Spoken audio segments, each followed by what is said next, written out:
It's crazy how fast time goes, but I just remember my first fight with Fury and how far I've come as an individual and as a fighter, and then also how far the promotion has come too. I've been able to see the promotion grow from where it was, and then also for myself, like I've grown and became a man in that cage.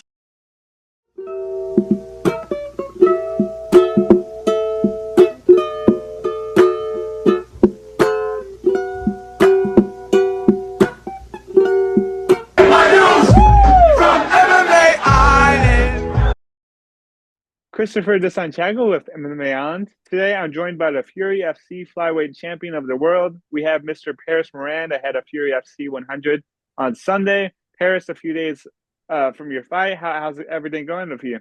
What's going on, Chris? Man, everything's going well. Can't complain. Super excited to go out there and just get back into the cage and put on a great performance. Awesome, man. And, it's right down in your hometown of Houston. Fury FC 100 shows. You've been fighting for Fury FC all of your career. How happy are you to be fighting at show number 100 for them? Man, I'm super stoked. I'm blessed and grateful for the opportunity and for the platform that they provide for us. Just to be able to go out there and showcase all my hard work and my skills on such a great platform is just it's a great opportunity. It's a blessing. Have you allowed yourself time to reflect on, your early Fury FC days of, becoming a prospect and running through that promotion? Yeah, I have. It crossed my mind recently. It's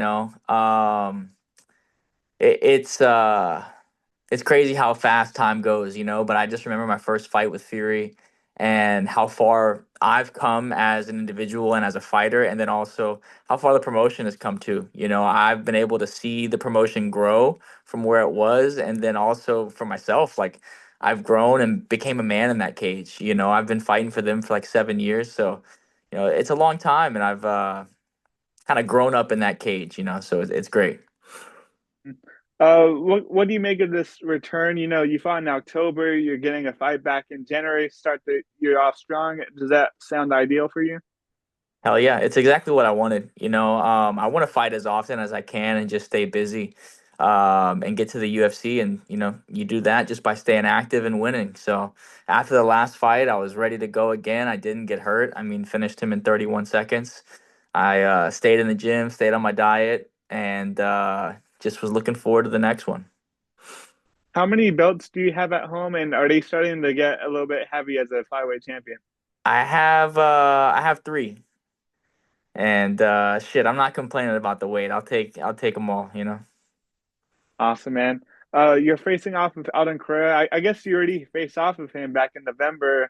I Mhm. guess what did you take away from that first face off and your first impression of him as an opponent? Seen him fight before. We're both from Houston. But yeah, he's a respectable opponent, man. It's gonna be a great fight, and I'm just looking forward to it.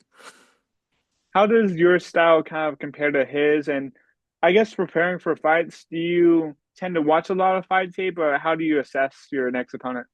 As far as our styles, without getting too deep into game plan and whatnot, I mean, I feel like we're both um kind of I don't want to say similar, but we're both very well rounded.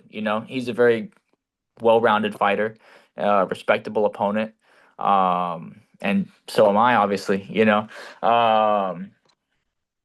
But yeah, that's just how I feel. We're both well rounded, and it's gonna be a great fight. When it comes to fighting opponents, your last fight was at 135 pounds. Is it like due to like people just not wanting to fight you, or is there like a lack of availability between the flyweights? Well, I mean, there's obviously like also like a line of order too, of who's next in line for the title, and then people were just booked up. I think Jacob Silva and Garul were booked, and Alden, and he was booked with what's his name, Okan, Chris Okan. So there was just kind of like a lot of moving parts, and I didn't want to sit around and wait, so I went ahead and said, hey, screw it, let's book a fight at 135. So I booked a fight there, and I was scheduled to fight Reyes Cortez. Something happened with him. I think it was just having to do with not wanting to go 5 rounds because originally we were the main event. Before like Justice Torres and Yadier got pushed back, so he didn't want to go five, and so they're like, all right, let's find you somebody else, and then so they put in Peter. Mhm. You've been to championship rounds before, I believe, not once, but twice in your pro career.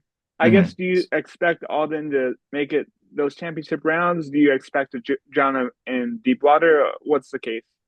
I mean, of course, if I can get him out of there as soon as I can, that'd be great. But I know he's a tough opponent. So I'm prepared for it to go all five, worst case scenario, if it does.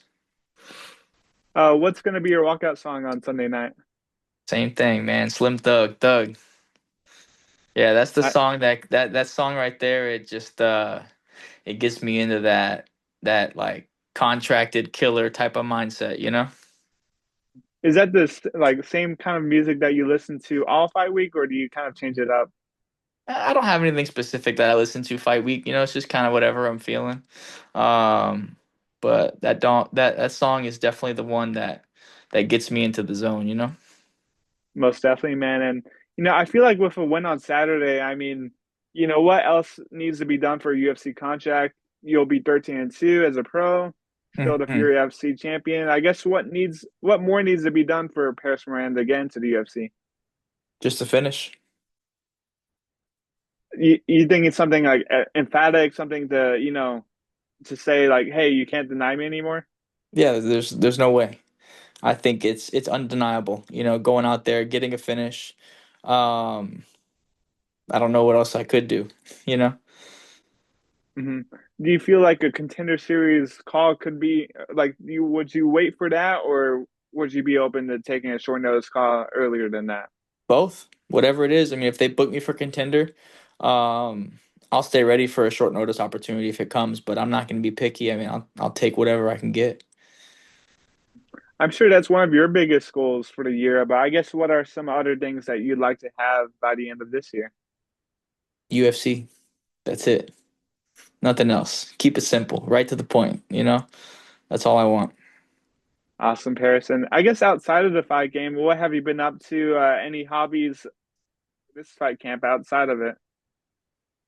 Train and chill. That's really it. You know, I live a pretty simple life. I don't like to go do nothing crazy. I don't go out. I don't spend time doing other bullshit. I train too hard, and then by the time that I have time for anything else, I'm too tired to go do anything else, you know? So it's kind of it's a good thing, you know. I'm not complaining about it because I love training and I love the life that I live, and my girl and I, we both just love to stay home and make the house super comfy, cuddle up on the couch, watch TV and relax and chill and then get ready for the next day.